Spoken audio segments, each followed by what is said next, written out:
Friends, how are you? Please subscribe my channel, please like my videos. Okay friends, ఇప్పుడు మనం ఈరోజు ఐబొమ్మ గురించి, movie rules గురించి మాట్లాడుకుందాం.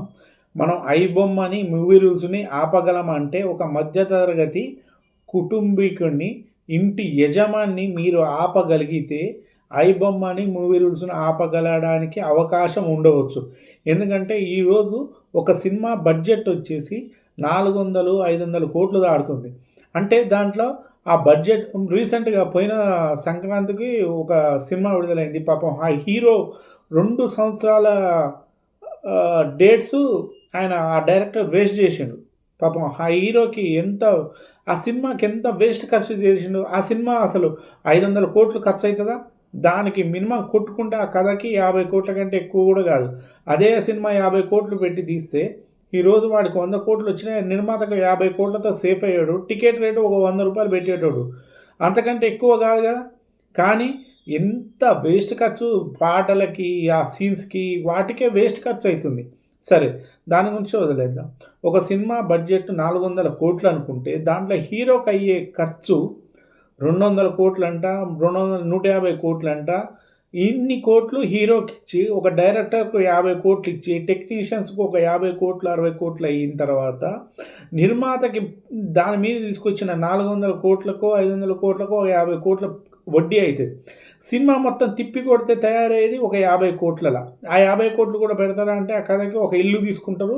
ఆ ఇంటి చుట్టే కథ నడుపుతుంటారు. అంతకు తప్ప వేరేది ఏమీ ఉండదు.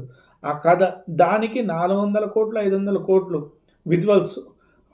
అదే హీరోకి అన్ని కోట్లు లేకుండా, డైరెక్టర్ లేకుండా ఒక సినిమా తీసి దాని మీద వచ్చిన లాభాలు నిర్మాతకు పోను మిగతా లాభాలు పంచుకుంటే ఆ సినిమా పరిశ్రమ, ఆ సినిమా రేట్లు ఆటోమేటిక్‌గా తగ్గిపోతాయి. నిర్మాత సేఫ్ అవుతాడు. దీనివల్ల ఎవరికి ఎటువంటి రిస్క్ ఉండదు. ఇప్పుడు మొన్న ఒక సినిమా వచ్చిందండి, 'మిరాయ్'.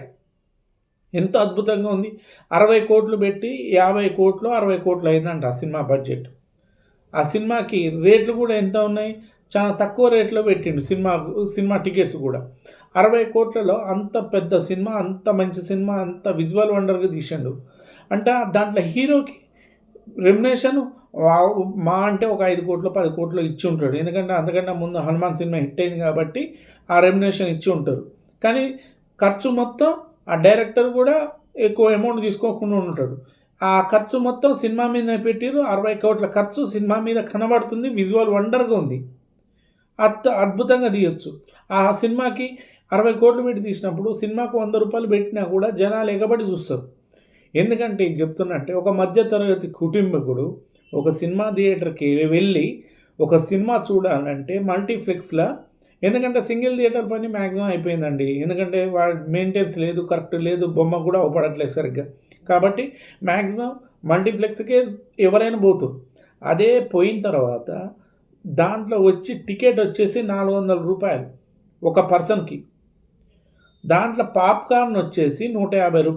ఎందుకంటే ఖచ్చితంగా ఇంటర్వెల్ కాగానే పిల్లలు ఎవరో ఒకళ్ళు అడుగుతూనే ఉంటారు ఆటోమేటిక్‌గా. ₹150 అంటే ఒక 500 వేసుకోండి ఒక సినిమాకు, ఒక పర్సన్‌కి వచ్చే టికెట్. ఒక ఫ్యామిలీలో ఇద్దరు తల్లిదండ్రులు, ఒక ఇద్దరు పిల్లలు ఉంటారు. నలుగురు కలిసి సినిమాకి పోతే 2000 ఖర్చు వస్తుంది. ఆ 2000 ఖర్చు ఒక మధ్యతరగతి కుటుంబీకుడు భరించాలంటే వాడి సంవత్సరంలో 1 మంత్‌లో వాడి కిరాణా సామాను ఏదో ఒకటి వెళ్ళిపోతుంది.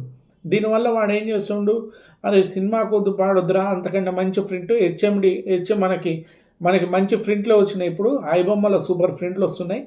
మంచి ప్రింట్లు వస్తున్నాయి. హెచ్‌డి ప్రింట్స్ వస్తున్నాయి. ఆ ప్రింట్ డౌన్లోడ్ చేసుకొని డైరెక్ట్ టీవీలో పెట్టుకొని ఇంట్లో బయట ₹10 పెట్టి పాప్‌కార్న్ కొనుక్కొచ్చుకుందాం. ఇంట్లో కూర్చొని ఫ్యామిలీ మొత్తం తిందాం. చూద్దాం రా సినిమా అని వాడు 2000 మిగిల్చుకుంటుండు.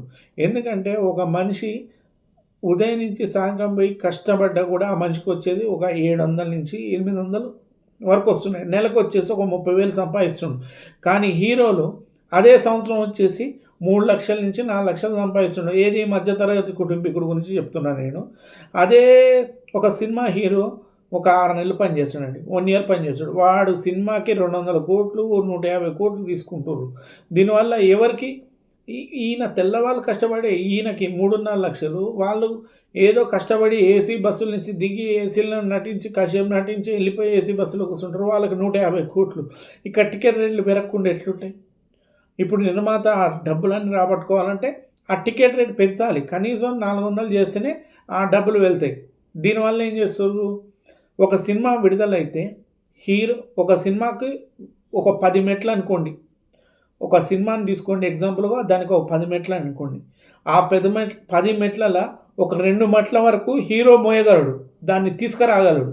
ఎందుకంటే హీరో కోసమని అభిమానులు ఫస్ట్ రోజు 5కి ఆటకొస్తారు.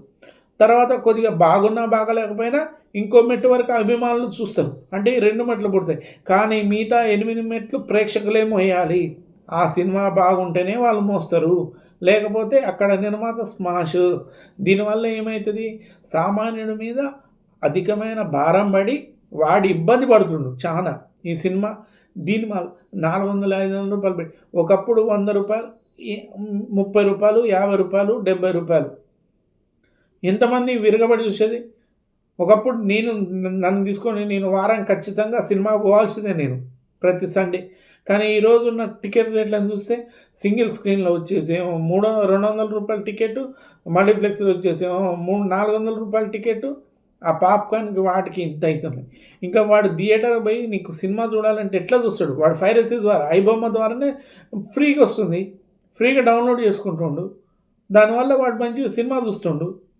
అట్లాంటప్పుడు ఐబొమ్మను మీరు ఎట్లా ఆపగలుగుతారు? ఆపలేరు కదా! అంతేకాకుండా ఐబొమ్మ వాడు యూఆర్ఎల్ ద్వారా ప్రతీది మీరు ఒక సైట్‌ని మీరు బ్లాక్ చేస్తే వితిన్ సెకండ్‌లో ఇంకో సైట్ ఓపెన్ చేసుకుంటాడు వాడు. వీడికి ఎక్కడి నుంచి వస్తది?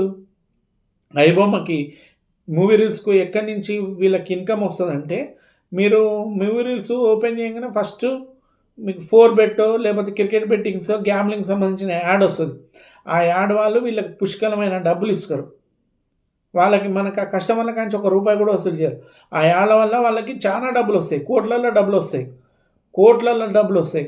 కాబట్టి వాడేం చేస్తాడు, ఆ డబ్బులు పట్టుకొని వాడేమంటుండు ఐబొమ్మ వాడు, నేను సామాన్యుని గురించి ఆలోచించే ఈ సినిమాని నేను ఐబొమ్మలో పెడుతున్నా, మూవీ రూల్స్‌లో విడుదల చేస్తున్నా.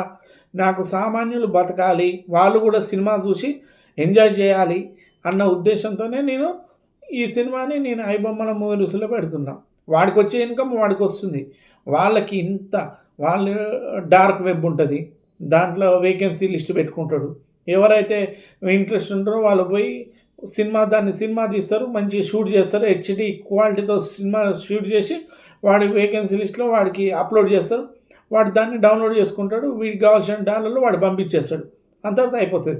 తర్వాత ఆ సినిమాని కూడా వాడు డెవలప్ చేసి హెచ్‌డీ క్లారిటీ బాగా డెవలప్ చేసి దాన్ని ఐబొమ్మల్లో మూవీ రూల్స్‌లో పెడతాడు.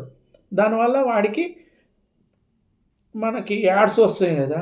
ఆ యాడ్స్ ద్వారా వాడికి విపరీతమైన ఆదాయం వస్తది. వాడెందుకు బంద్ చేసుకుంటాడు? వాడు కూడా బంద్ చేయడు. కానీ ఒకటి ఇక్కడ నష్టపోయేది ఎవరు? సినిమా తీసిన నిర్మాత నష్టపోతుండు.